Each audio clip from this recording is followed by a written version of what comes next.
Hello friends, আপোনালোকে চাই আছে অনলাইন হেছ 24 যোৱাকালি মই যেটো ভিডিও দিছিলো D.El.Ed ওপৰত তাতে বহুত মানুহে কমেন্ট কৰিছিলে তেওঁলোকৰ ডাউট লৈ অলৰেডি মই বহুতক মই ৰেসপন্স কৰিছো কিন্তু বহুতৰ পেন্ডিং হৈ আছে বহুত মানুহে যেটো কমেন্ট কৰিছে মই সকলোকে মই ৰেসপন্স কৰা নাই তাৰ কাৰণে সৰি কৰিব পৰা নাই একচুয়ালি মোৰ যেটো কলেজ আছে মোৰ কলেজত যাব লাগে তাৰপিছত ক্লাস কৰিব লাগে তাতে বহুতখিনি টাইম তো আপোনালোকক মই ৰেসপন্স কৰিব পৰা নাই সেই কাৰণে এইটো ভিডিওৰ মাধ্যমতে আপোনালোকে যিসমূহ কোৱেশ্চনছ কৰিছিলে সেই কোৱেশ্চনছবোৰ আপোনালোকক জনাই দিম আৰু যেহেতু বহুত মানুহে সেম কোৱেশ্চন ৰিপিট কৰে সো যাতে সকলোৰে এই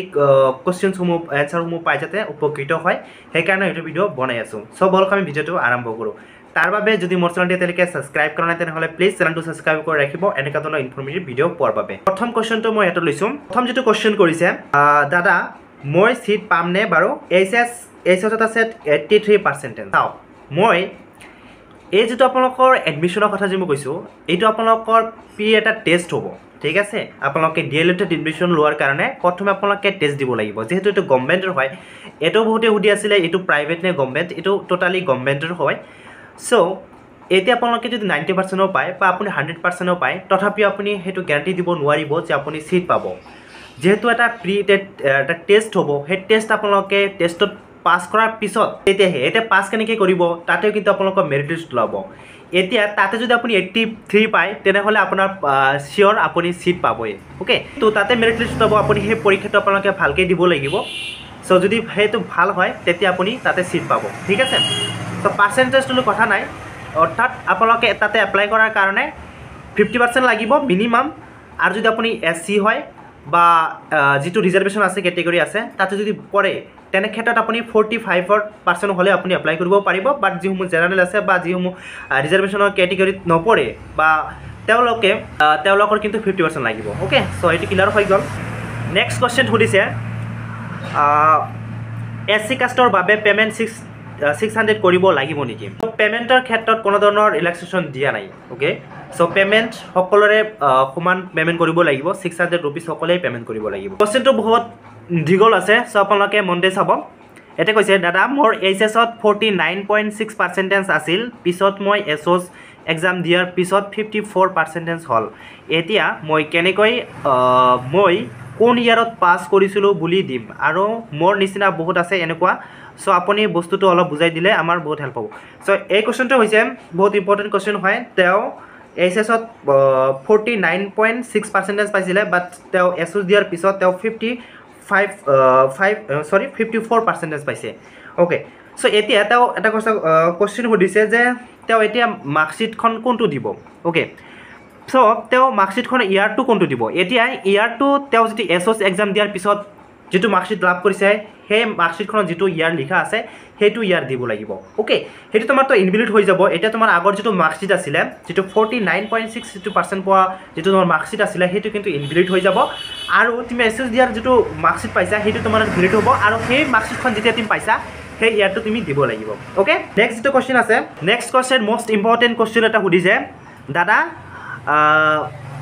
मेरे 6 सब्जेक्ट में 50% था और 5th सब्जेक्ट मैंने 45% किया मैंने अप्लाई कर सकते हो क्या सो एते हुदिसे हिंदी हुदिसिले जे तेও 6টা সাবজেক্টত 50% পাইছে তাৰ মানে আৰু 5টা সাবজেক্টত তেও 44% হয় এতিয়া তেও এপ্লাই কৰিব পাৰিব নেকি তো আমাৰ নোটিফিকেশন দিছে হে তাতে কোৱা হৈছে যে যদি আপোনালোকে কোনোজনৰ অপচনাল বা ইলেক্টিভ সাবজেক্ট বাদ দি আপোনালোকে 50% পাব লাগিব অৰ্থাৎ তেওঁৰ যেটো কথা কৈছে যে তেও 6টা সাবজেক্টত 50% হয় বাট তেও 5টা সাবজেক্টত তেও 44% হয় তেও এপ্লাই কৰিব পাৰিব নেকি সো তেও এপ্লাই কৰিব নোৱাৰিব সো তেখেতে এটো মেনশন কৰি দিছে যে অপচনাল বা ইলেক্টিভ সাবজেক্ট বাদ দি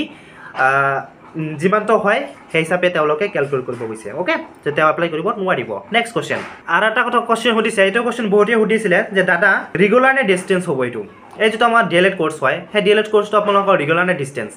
সো এইটো সৰকাৰি হয় আৰু এটা আপোনালোকৰ ৰেগুলাৰ ক্লাস কৰিব লাগিব যেতিয়া আপোনালোকে এতে এডমিশন পায় তাৰে ক্ষেত্ৰত কিন্তু আপোনালোকে ৰেগুলাৰলি আপোনালোকে ক্লাস কৰিব লাগিব এতে ডিসটেন্সত নহয় ওকে দাদা পিআৰসি লাগিব নেকি প্লিজ ইনফৰ্ম কৰিব কোনো কাৰণ কিছুমান ইউটিউবাৰে লাইক এক্সাম এসপাৰেন্ট পিআৰসি লাগে বুলি কৈছে এটা সব তোমালোকে যদি এতে এপ্লাই কৰা D.El.Ed যেটো আমাৰ প্ৰি এন্ট্ৰি টেষ্ট হয় তাতে অৰ্থাৎ পেটৰ যদি তোমালোকে এপ্লাই কৰিব যোৱা তাতে কিন্তু PRC নালাগে তাতে জাষ্ট আপোনাৰ লেটেষ্ট যেটো ফটোগ্ৰাফ 1 কপি আপোনালোকে আপলোড কৰিব লাগিব তাৰপিছত সিগনেচাৰ আৰু HSS ৰ মাৰ্কশ্বিট তোমালোকে আপলোড কৰিব লাগিব তথাপিও যিসকলে HSS এপিয়াৰিং বুলি দি তেওঁলোকে এপ্লাই কৰি আছে তেখেতৰ কিন্তু HSS ৰ মাৰ্কশ্বিটো নালাগে ওকে তেওঁলোকে এনে এপ্লাই কৰিব পাৰিব তাৰপিছত নেক্সট আহিল আমাৰ আৰু এটা কোৱেশ্চন সুধিছে যে গ্ৰেজুৱেচন ক্যান্ডিডেট এপ্লাই কৰিব পাৰিব নে নাই দাদা তো গ্ৰেজুৱেচন এপ্লাই কৰিব পাৰিব গ্ৰেজুৱেচন পাস কৰিলে আপুনি এপ্লাই কৰিব পাৰিব বাট যেটো আমাৰ ডেলিট যেটো আছে তাতে আপোনালোকে HSS পাস কৰিলে আপুনি এপ্লাই কৰিব পাৰিব সো যদি আপুনি গ্ৰেজুৱেচন পাস কৰিছে তেনে ক্ষেত্ৰত আপুনি B.Ed কৰিব সো এটো বেছি বেটাৰ হ'ব আপুনি DLED কৰাত কি দৰকাৰ আছে আপুনি B.Ed কৰিলে বেছি ভাল হ'ব মোৰ মতে আৰু এটা কোৱেশ্চন সুধিছে দাদা মোৰ HSS ত 48% আছিলে এন্ড মই জেনাৰেল কাষ্টৰ হয় মই পাৰিম নে নাই সো চাও জেনাৰেল কাষ্টৰ যেটো দিছে হেটো কিন্তু 50% লাগিবই সো তুমি এপ্লাই কৰিব নোৱাৰিবা যদি তোমাৰ 50% নাই তেনে হলে তুমি কিন্তু এপ্লাই কৰিব নোৱাৰিবা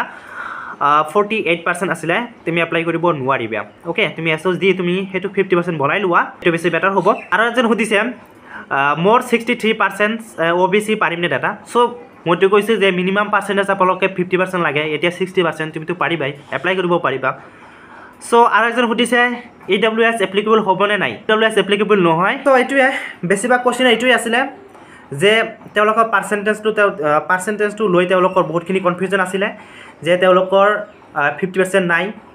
এটো লৈতে বহুতৰ কনফিউজন আছিল মইতো কলো আপোনালোকক যেটো ৰিজাৰ্ভেশনৰ ভিতৰত যদি পৰে তেনে ক্ষেত্ৰত আপোনালোকে 45%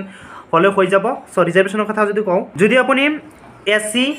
STP আৰু ST হিল যদি হয় তেনে ক্ষেত্ৰত আপোনালোকৰ পাৰ্সেন্টেজটো যদি 45% হয় তেনে হলে আপোনালোকে আবেদন কৰিব পাৰিব আপোনালোকৰ কাৰণে 50% নালাগে মই আৰু একবাৰ কৈছো যিসকলে SC STP আৰু ST হিল যিসকলে হয় তেওঁলোকৰ 45% হলে তেওঁলোকে এপ্লাই কৰিব পাৰিব সো এটিয়ে আৰু বহুতে সুধি আছিল ইয়াৰ কিমান টকা খৰচ হ'ব হেতু গভৰ্নমেন্টৰ হয় যেটো ইমান বেছি খৰচ নহয় বাট যদি আপুনি প্ৰাইভেটত কৰে বহুত টকা কিন্তু আপোনালোকক খৰচ হ'ব সো আপোনালোকে এটা একবাৰ ট্ৰাই কৰি চাওক আপোনালোকে এন্ট্ৰেন্সটো দি চাওক যদি আপোনালোকে চান্স পায় আপোনালোকে এতে কৰিব সো এটোই আছিল আৰু আপোনালোকৰ নেক্সট ভিডিঅত মই জনাই দিম আপোনালোকে কি কিতাপ পঢ়িব লাগিব এন্ট্ৰেন্সৰ কাৰণে সো তাতে আপোনালোকৰ যাতে সহায় হয় সেই হিচাপে এটা ভিডিঅ বনাই দিম বাৰু ওকে সো এটো ভিডিঅত এখিনি আছিল যদি ভিডিঅটো ভাল লাগিলে লাইক কৰিবা আৰু চেনেলটো সাবস্ক্ৰাইব কৰি ৰাখিবা এনেকা ধৰণৰ ভিডিঅ পোৱাৰ বাবে সো ৰাখিছো যে কাৰণে বাই কৈছো যদি এতিয়ালৈকে সাবস্ক্ৰাইব কৰা নাই তেনেহলে প্লিজ চেনেলটো সাবস্ক্ৰাইব কৰি ৰাখিব আপোনালোকে এনেকা ধৰণৰ ইনফৰ্মেটিভ ভিডিঅ পোৱাৰ বাবে আৰু যদি কিবা আপোনালোকৰ কনফিউজন থাকিলে নিশ্চয় আপোনালোকে জনাব মই আপোনালোকক তাৰ ওপৰত ভিডিঅ দিবলৈ বা আপোনালোকক যিখিনি পাৰো আপোনালোকৰ ৰেসপন্স কৰিবলৈ যত্ন কৰিম সো ৰাখিছো যে কাৰণে বাই